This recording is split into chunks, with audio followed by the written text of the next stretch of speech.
Permítame, hermanos.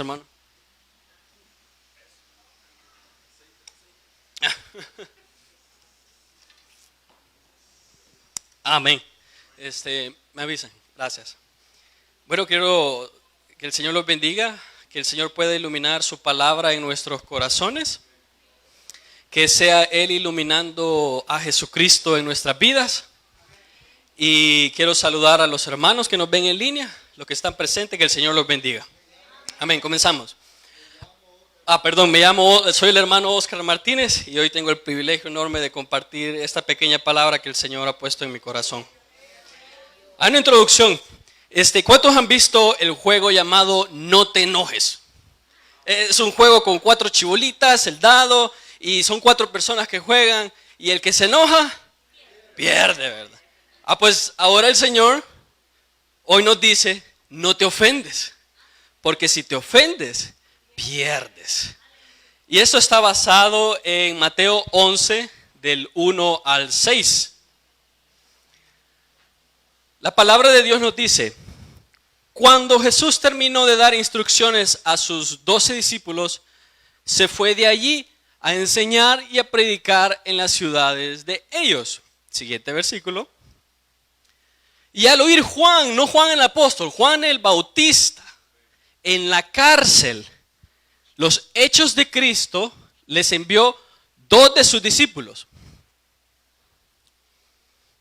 para preguntarle, ¿eres tú aquel que había de venir o esperamos a otro? ¿Eres tú el que había de venir o esperamos a otro?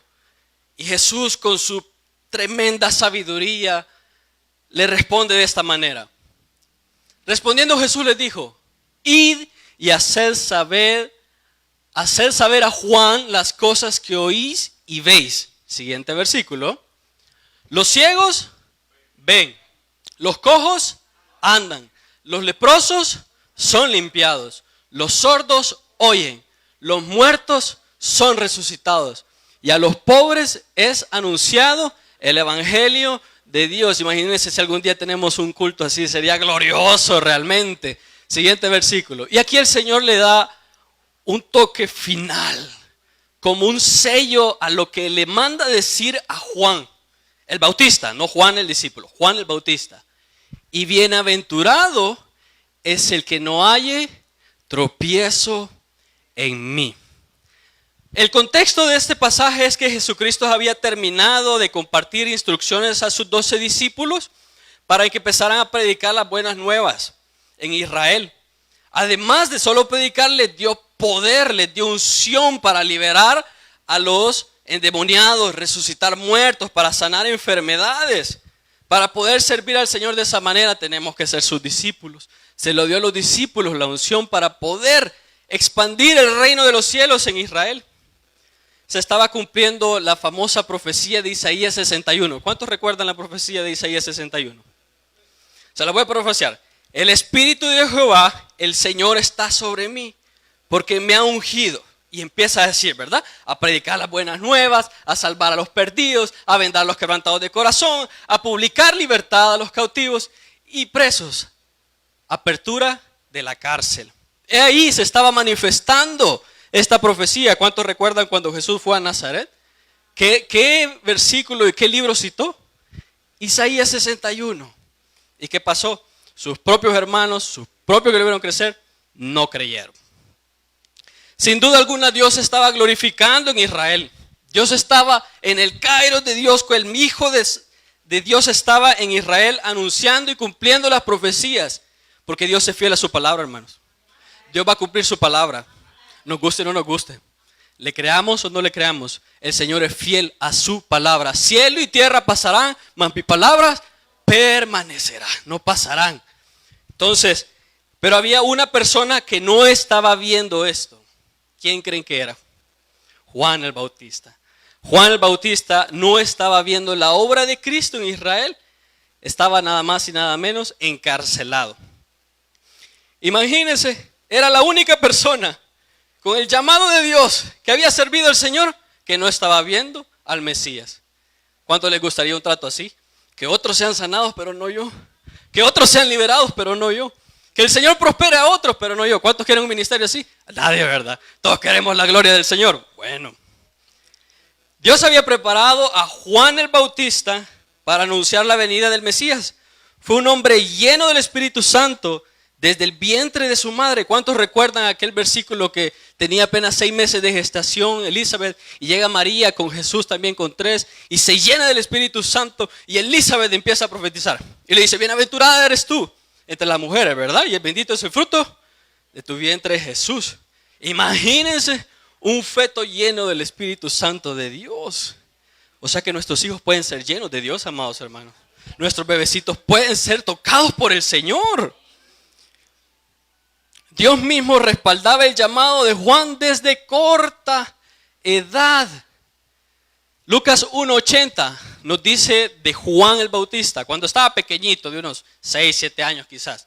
Y el niño crecía y se fortalecía en espíritu. Y vivió en lugares desiertos hasta el día que apareció en público a Israel. Amados hermanos, este versículo nos indica que los niños pueden crecer físicamente y pueden crecer espiritualmente. Los niños pueden ser llenos de Dios. Dios ve a los niños conforme a su llamado, conforme a su propósito. No lo ve como nosotros lo vemos, no lo ve como el mundo lo ve. Dios lo ve conforme a Él los ha llamado. Y aún así, al pequeño Juan el Bautista lo respaldaba de chiquito. Yo me imagino que Juan era un niño raro, apartado. Dice que en los lugares desiertos estaban. Hey Juan, vamos a jugar fútbol. No, se apartaba. Raro. ¿Cuántos han visto niños raros?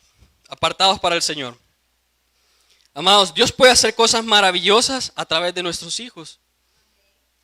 Ellos pueden alcanzar, hermanos, una relación viva y eficaz como la tuvo Juan. Así que como el pequeño Juan crecía física y fortalecidamente y espiritualmente se ponía fuerte, tuvo que apartarse. Esto nos enseña, amados hermanos, que los padres tenemos que estar enfocados en 2 cosas. Primero en lo espiritual y después en lo natural. Pero estamos tan distraídos con el dinero, con el trabajo, con el afán, que nos preocupamos por pagarle el colegio, darles estudio, pagarles la ropita. Y nos olvidamos que ellos también necesitan un crecimiento espiritual, amados hermanos. Proverbios 22:6 nos dice, todos lo conocemos: instruye al niño en su camino y aunque fuere viejo, no se apartará de él. Pero ¿se acuerdan cuando en los Chorros se cayó las montañas? Y yo vi un reportaje donde personas tenían que caminar sendas antiguas. Los caminos están para que los caminen, no para que los conozcan. Nosotros debemos entrenar a nuestros hijos, a los chiquititos de ahí de esa cuna, en casita, a caminar con Dios. No solo a que conozcan a Dios, sino que caminen con el Señor. Que el Señor sea una realidad en los corazones pequeñitos de ellos. Yo cuando estaba pequeño, Dios era una realidad en mi vida, hermanos. En serio que era una realidad en mi vida. También era realidad la pelea de mis padres, pero también era la realidad Dios en mi vida. Recuerdo que a todo joven le va a llegar el día D. Todos los jóvenes que se congregan en esta congregación, les va a llegar el día D, el día definitivo.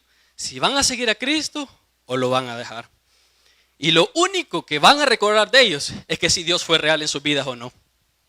Si Dios fue real en sus vidas. Si Dios no fue real en sus vidas, ese día D se fueron con los nazis. No, se fueron al mundo.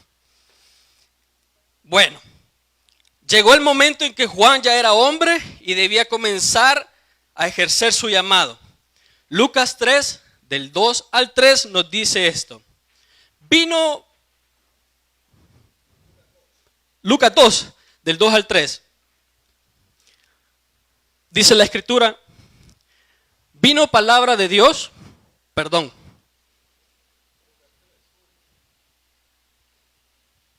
déjenme buscarlo.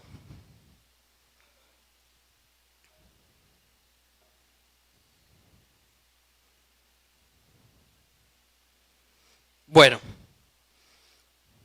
cuando llegó el tiempo del Señor a la vida de Juan, dice la escritura que vino palabra de Dios a Juan, hijo de Zacarías, en el desierto, y él fue por toda la región del Jordán predicando el bautismo del arrepentimiento para perdón de pecados.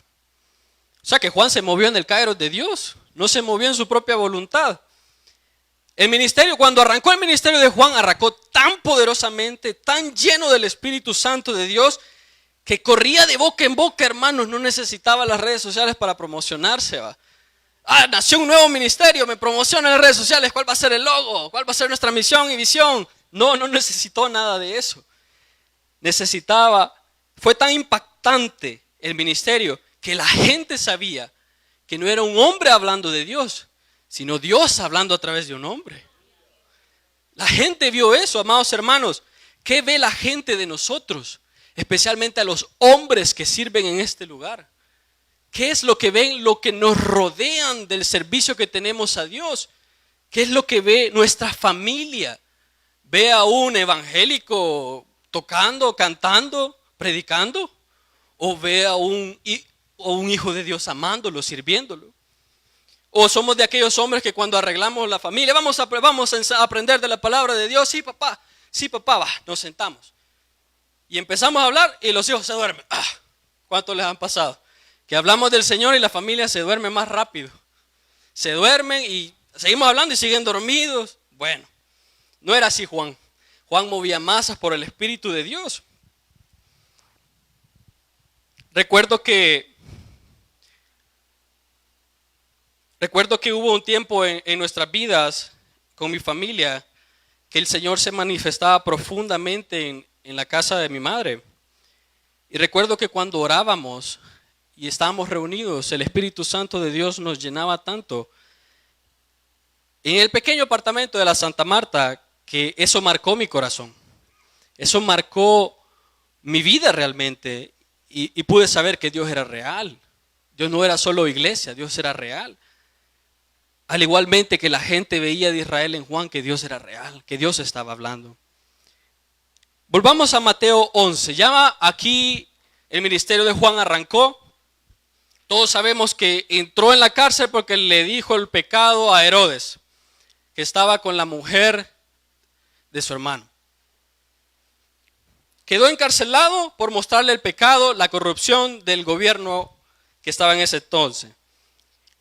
Algo parecido en estos tiempos, ¿verdad? Si es pura coincidencia.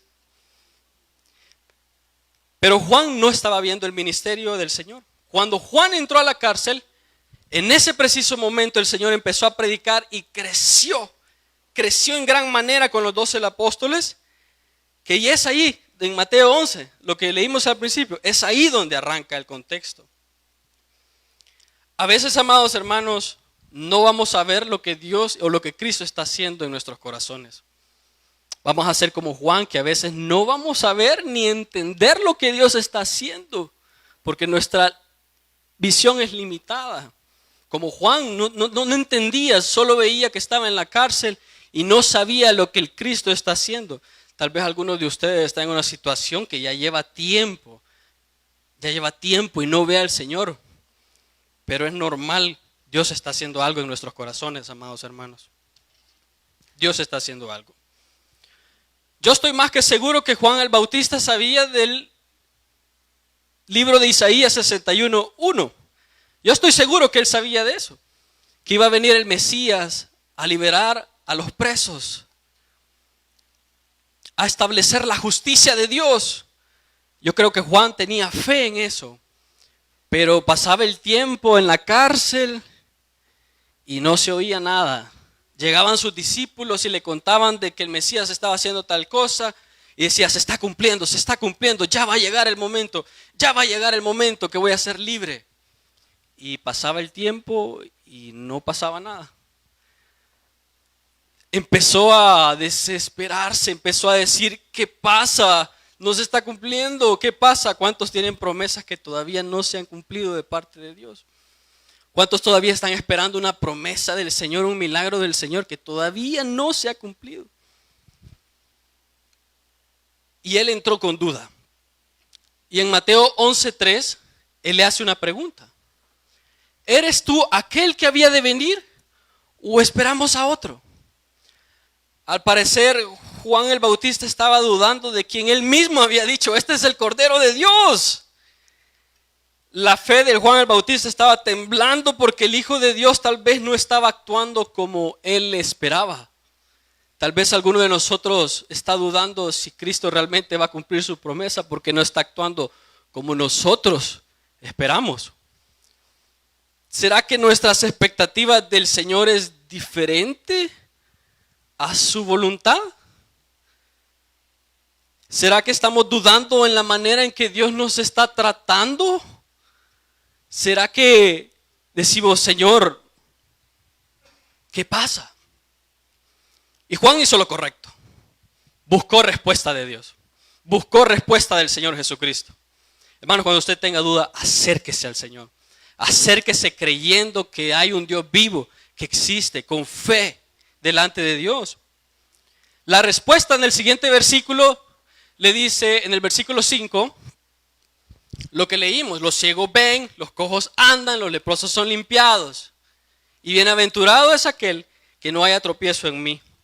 La respuesta del Señor no fue de liberar a Juan. No le dijo, de aquí en 3 meses te libero. De aquí en 3 meses pongo el reino, quito a Herodes y te quito de la cárcel. Ni mucho menos cumplió las expectativas de que iba a derrotar a Roma. Otros eran bendecidos, pero Juan no. La respuesta de nuestro Señor Jesucristo simplemente fortaleció la fe de Juan en el Hijo de Dios. Y además glorificó la obra del Cristo. Toda respuesta que nos da Dios Padre es para glorificar a Dios Hijo en nuestras vidas. Toda respuesta es para glorificar la obra del Señor en nuestros corazones. A veces no nos gusta esa respuesta. Nos gusta que nos diga que me sanes, que me libres, que me cambies, pero no pasa nada. A veces el Señor da respuestas que no nos gustan. Y algunos se ofenden no solamente del Señor cuando dice bienaventurado el que no encuentra tropiezo en mí, en Él y en su cuerpo. Algunos se ofenden tan fácilmente en las vidas de su vida cristiana que a veces por una mala mirada, una mala interpretación de un comentario nos hacen ofendernos y salirnos y frustrarnos y decir en esa iglesia no hay amor, porque nos ofendemos fácilmente. Y bienaventurado es aquel que no haya tropiezo en mí, dice el Señor. Esta palabra tropiezo, esta de aquí tropiezo, significa en el griego escándalo, que puede referirse como ofensa, como una piedra de tropiezo, ofensa. Y el Señor le dice, bienaventurado, dichosos son aquellos que no encuentran ofensa en mí, que confían plenamente en mí. Algunos nos ofendemos con los regaños de nuestras líderes espirituales. Yo me he enojado, hermano, el pastor me regaña y yo me enojo a veces. Porque no soy bienaventurado, que confío en el Señor. La reprensión nos enoja y nos frustra. Nos hace detenernos el caminar. Nos quitan, algunas personas llegan hasta el límite de que les quitan la silla y se ofenden, hermanos. Y se van de la iglesia. Personas que llegan al límite en decir también en sus corazones, Señor, no merezco esta respuesta. Algunos se ofenden porque no tienen un privilegio en las iglesias. Los evangélicos nos enojamos porque no tenemos privilegios en las iglesias. Se dice uno mismo, ya ven, no me consideran. O otros se enojan también porque no los toman para el privilegio. Amados hermanos, si todavía nos ofendemos fácilmente, es que todavía nos falta que la obra de Cristo esté en nosotros. Si nos ofendemos, si no somos de aquellos que pasamos la ofensa por alto, es que el Señor falta que siga obrando en nuestros corazones. O estamos ante una mirada del hermano o de la hermana, como el famoso futbolista Messi, que dice, ¿qué miras? ¿Qué miras? ¿Qué miras? ¿Qué miras? Así nos comportamos a veces. Pero hay algo peligroso en ofenderse, en hallar tropiezo en el Hijo de Dios.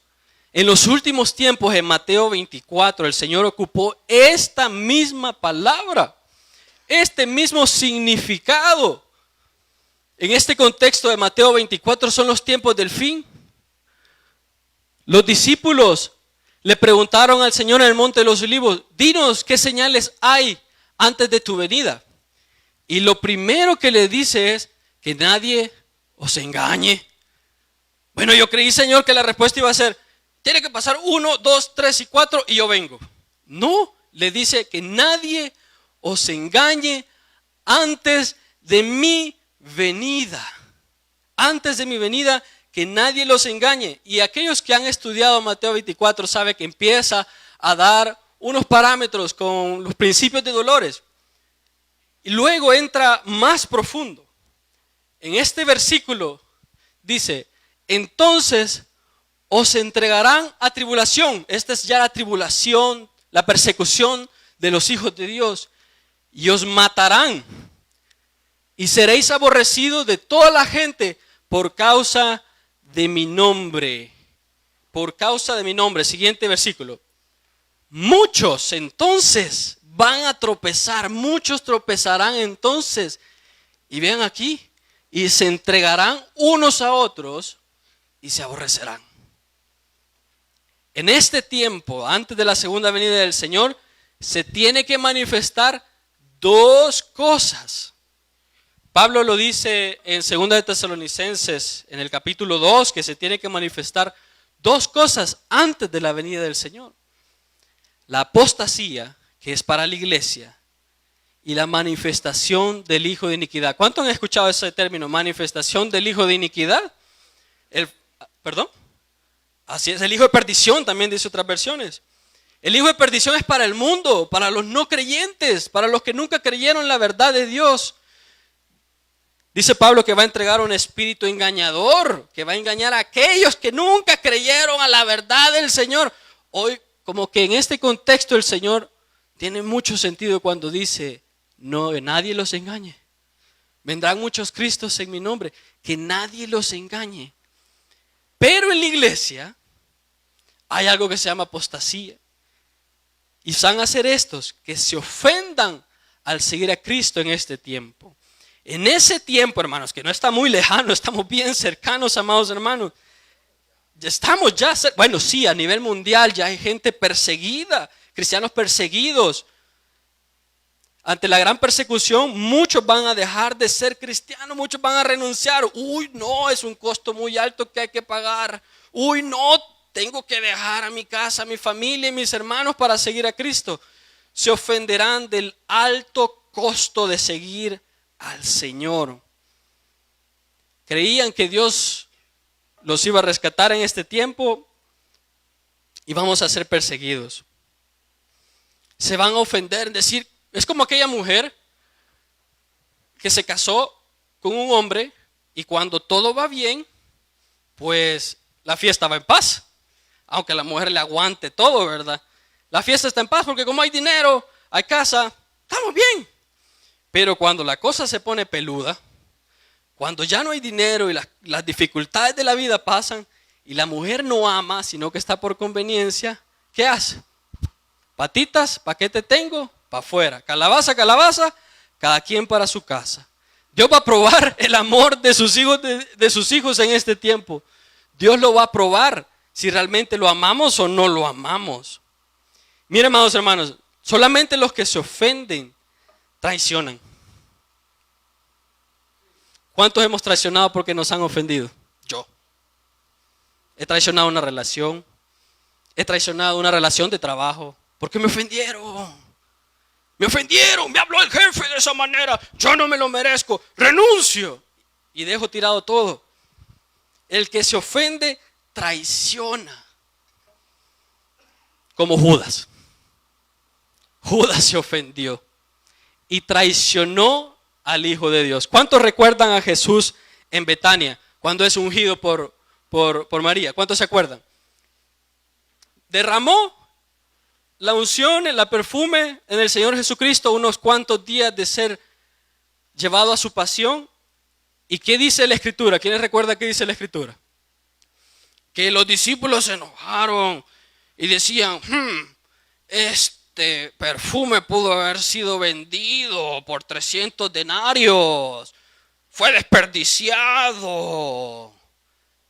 ¿Y quién fue el que levantó la voz? ¿Quién recuerda quién fue el que levantó la voz? Judas. Dice Juan que fue Judas que levantó la voz y dijo, fue un desperdicio ese perfume, pudimos venderlo a los pobres. Pero el apóstol Juan nos dice que no era porque realmente quería ayudar a los pobres. ¿Era porque? Era malacate, pues. Damagás. Le encantaba robar del ministerio del Señor. Judas seguía al Señor Jesucristo por conveniencia. Y solo los que siguen al Señor Jesús por conveniencia van a ser ofendidos. Y por ser ofendidos van a traicionar la fe del Hijo de Dios. Dichoso es aquel que no haya tropiezo en mí, dice el Señor. Dichoso es aquel que no se ofenda, amados hermanos. Creo que el Señor tiene que hacer una obra maravillosa en nuestros corazones para que cuando llegue una ofensa, pase por alto, hermanos. Para que cuando pase una exhortación, pase por alto. Dios tiene que obrar aquí. Es tiempo, amados hermanos, que nos acerquemos al Señor para que Él nos transforme, para que la obra de Cristo que no vemos se haga una realidad más y más en nuestras vidas. Y quiero empezar a concluir. Es urgente, amados hermanos, que conozcamos la voluntad de Dios. ¿Cuánto tiempo pasamos delante del Señor buscándolo en la Escritura? Conociendo esa voluntad explícita de Dios en nuestras vidas. Fíjense que la gente que tiene, estos tiempos son peligrosos porque el falso evangelio está haciendo una expectativa falsa en las personas acerca de Jesucristo. El falso evangelio está dañando el corazón de muchos porque está creando una falsa expectativa. Y no me quiero meter en temas doctrinales profundos, pero aquellos que predican el evangelio de la prosperidad, que todo va a ser de éxito, que todo va a ser de bendición, que todo va a estar bien, crea una falsa expectativa en el corazón. Hermanos, si realmente queremos tener una correcta expectativa de nuestro Dios, conozcamos su voluntad. Conozcamos la voluntad de Dios en su palabra. Y al conocer su voluntad, hermanos, cuando nos dé una respuesta que glorifique al Hijo, nos vamos a gozar en esas situaciones, nos vamos a alegrar en decir, aunque no, tal vez alguno dice, aunque no tenga dinero, tengo la paz del Señor. Aunque no tengo quien me ame, tengo el amor del Señor. Aunque mi esposo y mi esposa me desprecie, tengo una relación con mi Dios. Amén. Esas son las expectativas correctas delante del Señor. Cuestiones espirituales que llenan nuestra alma, nuestro corazón para Dios. Mire, podemos tener dinero, pero el dinero no compra, como dice, el dinero no compra la felicidad, ni mucho menos la paz en el hogar. Donde más dinero, han escuchado el dicho que dice, entre más dinero, más se gasta. Pero la bendición de Jehová no es así. No añade tristeza. No añade tristeza. La bendición del Señor trae gozo, trae paz, trae alegría. Esas son las expectativas que debemos de tener al conocer la voluntad de Dios. Amados hermanos, Dios Padre solamente está comprometido para honrar a su Hijo Jesucristo. Nada más. Dios Padre solo está comprometido a glorificar a Jesucristo. Nada más. Fuera de eso, no hay más, amados hermanos. El único mensaje del Padre en el Nuevo Testamento dijo, este es mi Hijo amado, en quien tengo complacencia. Y si Dios Padre tiene complacencia, nosotros también debemos tener complacencia del Hijo de Dios. Amados, dichosos, bienaventurados, dichosos, gozosos aquellos que no encuentran ninguna ofensa en Cristo. Pueden ser corregidos, pueden ser exhortados, pueden ser instruidos para que la obra de Jesucristo sea glorificada. Miren, dichosos aquellos que pueden ser corregidos, exhortados e instruidos para la obra de Jesucristo. Aleluya. Yo quiero ser uno de esos. Los discípulos. ¿Qué significa discípulo? El aprendiz, el que está aprendiendo siempre, amados hermanos. Solo porque tengamos funciones en la iglesia, en la función de nuestro servicio, no somos más, somos aprendices del Maestro de Maestros, que es nuestro Señor Jesucristo. A Él sea toda la gloria y la honra, que podamos aprender y crecer juntos en el conocimiento de nuestro Dios. Que el Señor los bendiga.